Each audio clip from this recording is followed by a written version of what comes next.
सर्वसामान्य जनतेचा बुलंद आवाज सांगली न्यूज नेटवर्क।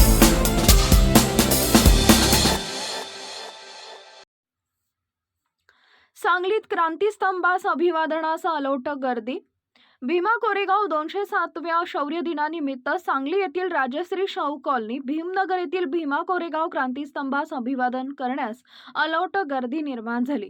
ज्येष्ठ साहित्यिक व आंबेडकरी चळवळीचे नेते प्राध्यापक गौतमीपुत्र कांबळे, उद्योजक तथा गुगवाड येथील धम्मभूमीचे शिल्पकार CR Sanglikar, democratic party of India पक्षाचे राष्ट्रीय अध्यक्ष प्राध्यापक सुकुमार कांबळे यांच्या प्रमुख उपस्थितीत महामानवांच्या प्रतिमांना अभिवादन करून क्रांतीस्तंभास मानवंदना देण्यात आली।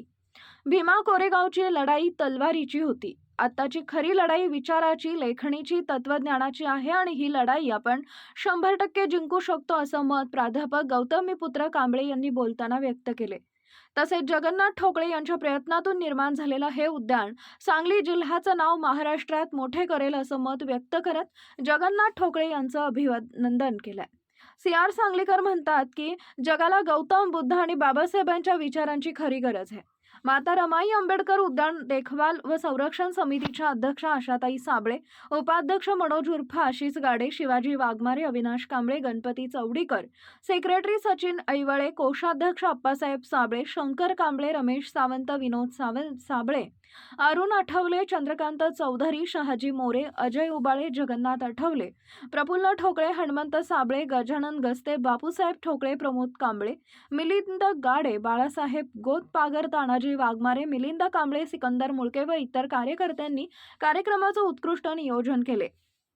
यावेळी संस्थापक माजी नगरसेवक जगन्नाथ ठोकळे, सुरेश दुधगावकर यांच्यासह पृथ्वीराज पवार, रिपब्लिकन पक्षाचे जिल्हाध्यक्ष राजेंद्र खरात, युवक जिल्हाध्यक्ष श्वेत पद्म कांबळे, ब्लॅक पॅन्थरचे नितीन गोंधळे, माजी नगरसेवक बिरेंद्र थोरात, महिला जिल्हाध्यक्षा छायाताई सरवदे, किरणराज कांबळे, माजी नगरसेविका अनारकली कुरणे, विलास सरजे, सरला कांबळे, प्रमोद कुदळे, शेवंता वाघमारे, भारती भगत, अर्जुन मजले, संजय शिंदे, अशोक मासाळ, प्रभाकर कांबळे, अनिल साबळे, पारमिता धम्मकीर्ती, शशिकला घाडगे, संतोष वाघमारे यांच्या बरोबर दीपस्तंभ बुद्धविहार, श्रावस्ती बुद्धविहार यांचे पदाधिकारी उपस्थित होते।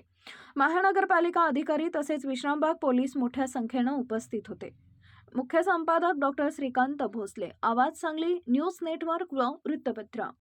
प्रत्येक जमलेल्या भीमसैनिकांना मी शुभेच्छा देऊ इच्छितो आणि ह्या वास्तू घडवण्यामध्ये ज्यांची सिंहाचा वाटा आहे जगन्नाथ ठोकळे साहेबांचा मी कौतुकी करतो आणि या पुढील काळामध्ये लवकरात लवकर त्यांनी काम पूर्ण करावे अशी शुभेच्छा देतो।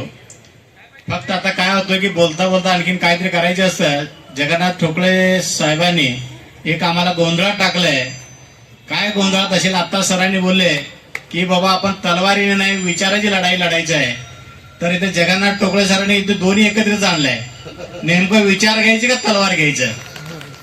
त्यामुळं थोडी मी कन्फ्यूज आहे। ते कन्फ्युजन आपण दूर करावे, कारण खरी गरज आपल्याला सध्या विचाराचीच आहे, तलवारीची अजिबात नाही आहे। तलवारी ज्या काळामध्ये तलवारीची होती ते तलवारीने लढून त्यांनी जिंकून दाखवलेले आहेत। आपल्याला बाबासाहेबांनी बुद्धांचा विचार देऊन गेलेले आहेत। त्या विचाराने आपण विचाराशी लढून आपण सगळ्यांनी जिंकूया आणि आपण जिंकणारच आहात अशा पद्धतीने आशा बाळगून मी इथंच थांबतो। जय भीम, नमो बुद्धाय।